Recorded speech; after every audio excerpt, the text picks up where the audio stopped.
बच्चों यहाँ देख सकते हैं question number 6। ABC is an isosceles triangle with AB is equal AC and bisectors of triangle B and C intersect each other at point O. Prove that BO is equal CO and AO is bisector of angle BAC. बच्चों यहाँ पर isosceles triangle ABC दिया है, इसका मतलब AB और AC equal होंगे और इनके अपोजिट एंगल B और C भी इक्वल होंगे और उसका आधा अगर लें केवल इतना एंगल तो वो भी आपस में इक्वल होंगे। OB इज इक्वल OC आपको प्रूव करना, साथ में ये प्रूव करना AO पूरे एंगल को बाइसेक्ट कर रहा है, आधा आधा बांट रहा है। तो यहाँ पर लिखेंगे in triangle AOB and triangle AOC। बच्चों पहली चीज आप देखेंगे AB इज इक्वल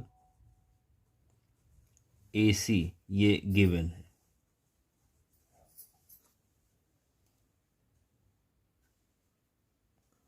बच्चों यहां पर पहले हम लोग बात कर लेते हैं इन ट्रायंगल BOC। तो आप लिखोगे since angle OBC is equal angle OCB। क्यों इक्वल है? क्योंकि एंगल B एंगल C के इक्वल था, तो इसका हाफ एंगल भी आपस में इक्वल होगा।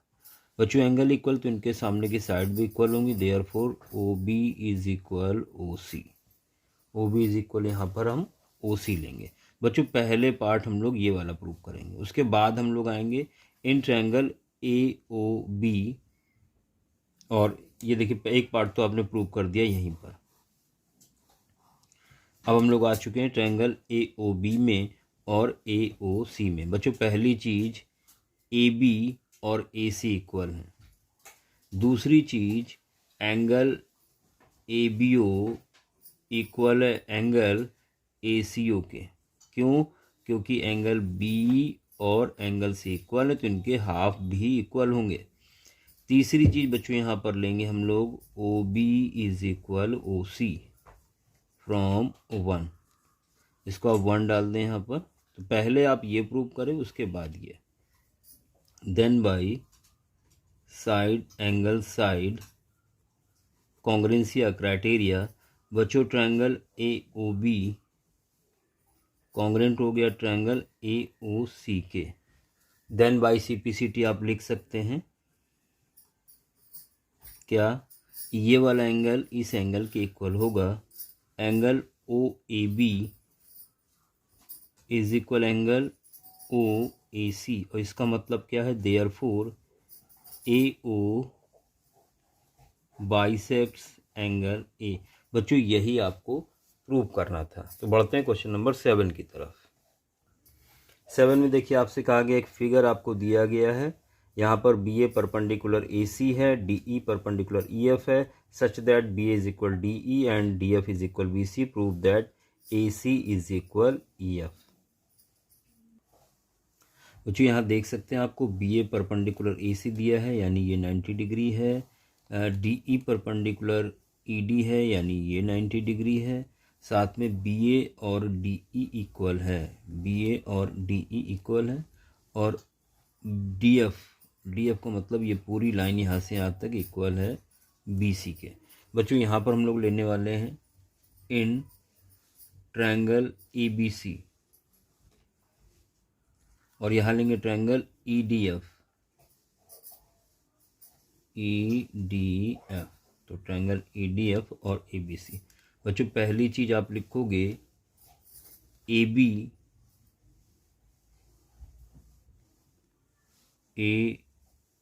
पहले एंगल लिख लें तो आप एंगल A लिखोगे, एंगल E के इक्वल है तो यहाँ लिखेंगे ईच 90 डिग्री। इसके बाद 90 के सामने की साइड BC बच्चों इक्वल है 90 के सामने इधर DF के। ये लिखोगे गिवन। बच्चों तीसरी चीज लिखोगे AB इज इक्वल ED के। ये भी गिवन है। बच्चों पहले आपने 90 का एंगल लिया, उसके सामने की साइड, बगल वाली साइड, यानी यहाँ पे कौन सी कॉन्ग्रुएंसी लगेगी? RHS congruency.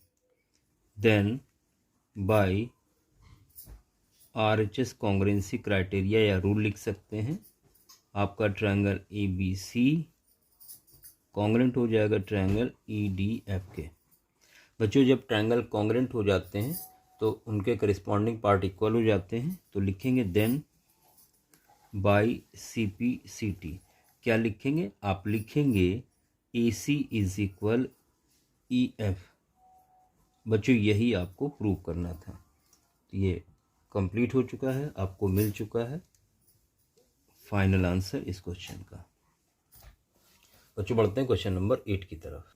क्वेश्चन नंबर 8 देख सकते हैं, एक फिगर दिया गया है जहाँ पर QX और RX आपसे कहा गया बाइसेक्टर एंगल QR के, XS परपेंडिकुलर QR के है और XT परपेंडिकुलर PQ है। प्रूव करना है TQ कॉन्ग्रुएंट है XXQ के PX बाइसेक्ट एंगल P। तो चलिए स्टार्ट करते हैं क्वेश्चन नंबर 8। बच्चों यहाँ पर आपको गिवन क्या है? ये QX एंगल बाइसेक्टर यानी ये वाला एंगल इस एंगल के इक्वल होगा। यहाँ RX एंगल बाइसेक्टर तो ये एंगल इसके इक्वल होगा। साथ में इस पर XT परपेंडिकुलर है और इस पर ये परपेंडिकुलर है। बच्चों यहाँ पर हमने प्रूव करना है XTQ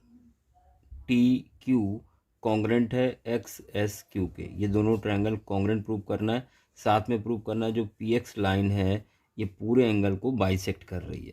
तो यहाँ पर हमने क्या किया, एक तो हमने कंस्ट्रक्शन किया, PX को ज्वाइन कराया है और XZ एक परपेंडिकुलर ड्रॉ किया है PR पे। बच्चों यहाँ पर बात करेंगे इन ट्रायंगल XTQ की, XTQ एंड ट्रायंगल XSQ। बच्चों पहली चीज़ आप क्या लिखोगे? एक तो एंगल आपको ये इक्वल दिख रहा है, दूसरा ये एंगल दिख रहा है और ये कॉमन है। तो आप लिखोगे angle QTX is equal angle QSX। Reason दोगे 90 डिग्री। दूसरी चीज angle TQX is equal SQX। ये गिवन है, बाइसेक्ट कर रहा है क्योंकि। तीसरी चीज QX इज इक्वल QX दोनों में है यानी कॉमन है। Then by angle side congruency. बच्चों ट्रायंगल XTQ कॉन्ग्रुएंट हो गया ट्रायंगल XSQ के। यही आपको प्रूव करना था। तो आसान सा पार्ट था ये वाला।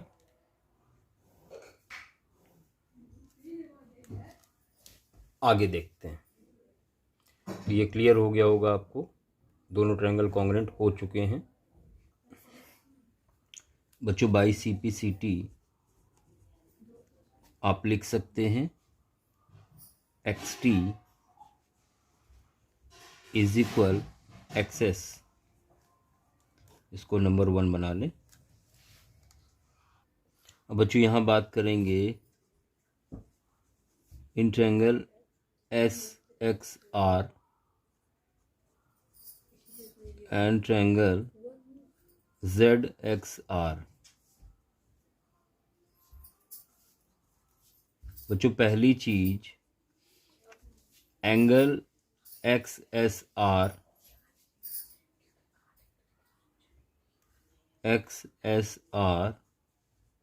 Is equal angle XZR। Reason देंगे 90 डिग्री, ये हमने कंस्ट्रक्शन से किया था ये वाला। और दूसरी चीज एंगल XRX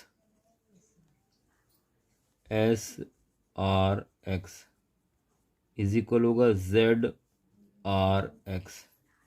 रीजन देंगे गिवन बाइसेक्ट कर रहा है और XR इज इक्वल XR बच्चों कॉमन है। Then by angle side congruency, आपका triangle S X R congruent हो गया जेड एक्स आर। ये कॉन्ग्रुएंट हो गए बच्चों। यहाँ पर बाई CP/CT हम लोग लिख सकते हैं X S is equal X Z, then by CP/CT X X is equal Z X, ये लिख सकते हैं। इसको नंबर 2 लिख लें।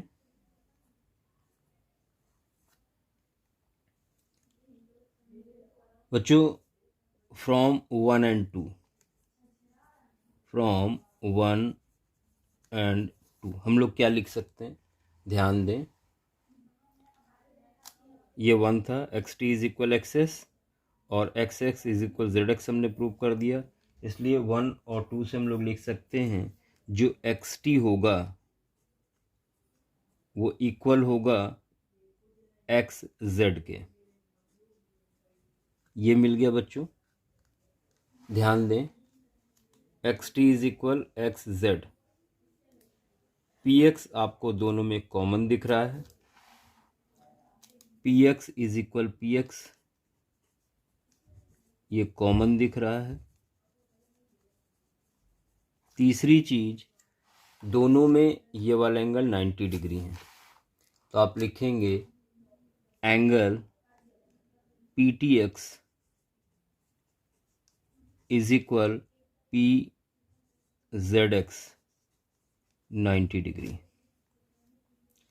तो यहाँ पे आपने ये साइड ले ली, ये साइड ले ली और 90 ले लिया, तो RHS कॉन्ग्रुएंसी से आप कह सकते हो then by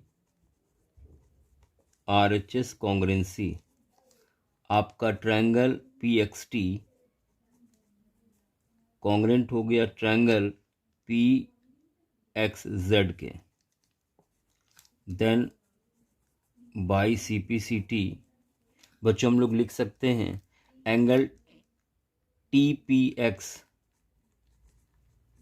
is equal angle ZPX, और इसका क्या मतलब है, PX बाइसेप्स एंगल P, यही आपको प्रूव करना था। बच्चों बहुत ध्यान से क्वेश्चन को करें, काफ़ी लेंदी हो गया है क्योंकि। चलिए बढ़ते क्वेश्चन नंबर 9 की तरफ। बच्चों ध्यान दें, यहाँ पर आपसे बोला गया है एंगल 1 एंगल 2 के इक्वल है, साथ में एंगल ACD ये पूरा एंगल और ये पूरा एंगल 90 डिग्री दिया है, और BD इज इक्वल आपको CD प्रूव करनी है। बच्चों ध्यान दें, सिंस एंगल ACD इक्वल है ABD के, इसको हमने 1 बना लिया। एंगल 1 इक्वल है एंगल 2 के, इसको हमने 2 लिख लिया। इक्वेशन 1 को माइनस कर दिया हमने इक्वेशन 2 से, तो यहाँ मिलेगा angle ACD minus angle 1 is equal ABD minus angle 2। बच्चों ध्यान दें, दोनों एंगल इक्वल है 1 और 2, इसका मतलब अगर 90 में 1 माइनस करेंगे तो ये नीचे वाला एंगल बचेगा, यानी यहाँ बचेगा angle DCB, angle DCB equal होगा एंगल DBC के। इसलिए अब ये एंगल इक्वल हैं तो इनके सामने की साइड भी इक्वल होंगी, तो इसके सामने साइड है BD और इस एंगल के सामने साइड है CD। बच्चों यही आपको प्रूव करना था, तो ये तो बहुत आसान सा क्वेश्चन था। बच्चों क्लियर हो गया होगा आप सभी को। Question number 9।